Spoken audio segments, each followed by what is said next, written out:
Welcome back. You're watching Storyboard. Previously, we spoke about the importance of technology in predicting the future. What helps this cause is effective use of data. How? Today, we have Andrew Frawley, Global CEO, Epsilon, answering that for us. Andrew, welcome to the show. How are the concepts of big data and data-driven marketing related to each other?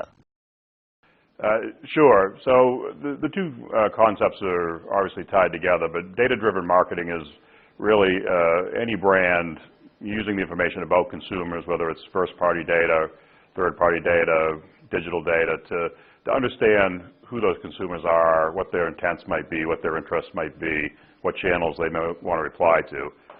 Big data is a new term, and it really takes the concept of data-driven marketing to the next level, because in addition to understanding the relationship a brand has with a consumer, we can really now understand a much broader set of information, across the social feed, all the web traffic data, understanding, what media they're consuming, and make that information available for analytics, insights, and ultimately targeting or action.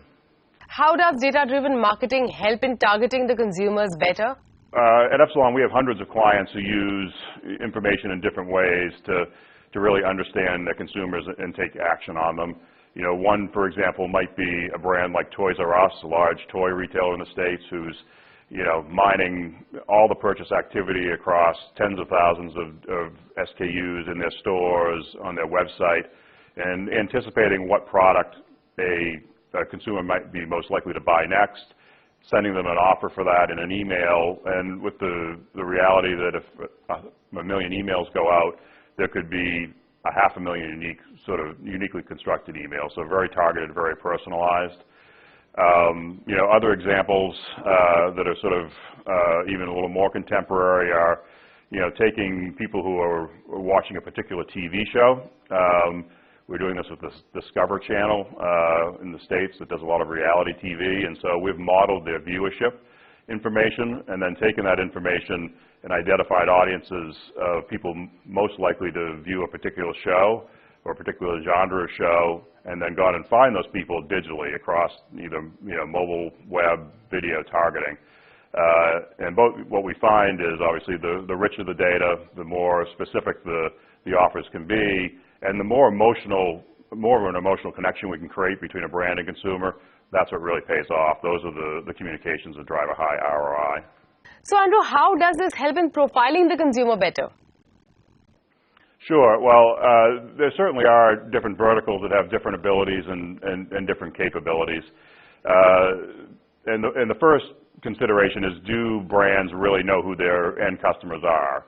If you take categories like consumer packaged goods, they may not know who's actually buying their products. They know that they're shipping products to a grocery store or to a pharmacy, but they may not actually understand the end consumers and who's buying. And so they're more limited. They may have some email addresses. They may have a little bit of information around the consumers, but it's a much more limited capability. If you go all the way to the other end of the spectrum, to a bank, for example, they know every consumer. They know exactly how they're transacting, what they're doing, and can use that deep information around first-party data to really understand, predict, and model who their consumers are. So that's the biggest variable is how much identity do brands have, how much do they really understand which consumers are buying and how they're transacting, because the more they know how they're spending the money, the more they know what their wallet looks like, the better off they're going to be in terms of predicting what they're most likely to do next, what channel would work, et cetera. So, Andrew, how has been your engagement with your clients to deliver data-driven outcomes for them? So we engage with clients in a number of different ways. In some cases, we are providing all the services. At Epsilon, we can provide technology enablement, digital enablement, media, agency services, analytics. But in many cases, particularly a large brand has many partners involved, and so we may be working with an agency who's doing brand work, and we're doing digital creative work.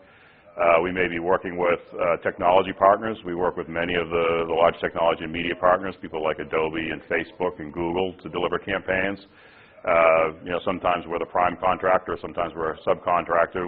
One of the things that's unique about Epsilon is we really try to understand a client's challenges and what they're trying to accomplish, and then we'll work in whatever way best meets their objectives to sort of deliver the outcomes that they want. All right, thank you, Andrew. Thanks for speaking to us. All right. It's time for us to slip into a short break. When we return on Notice Board today, we have a very interesting campaign by AdLabs Imagica and its first campaign done by Sidewave, the agency launched by Abhijit Awasthi and Sonali Sehgal.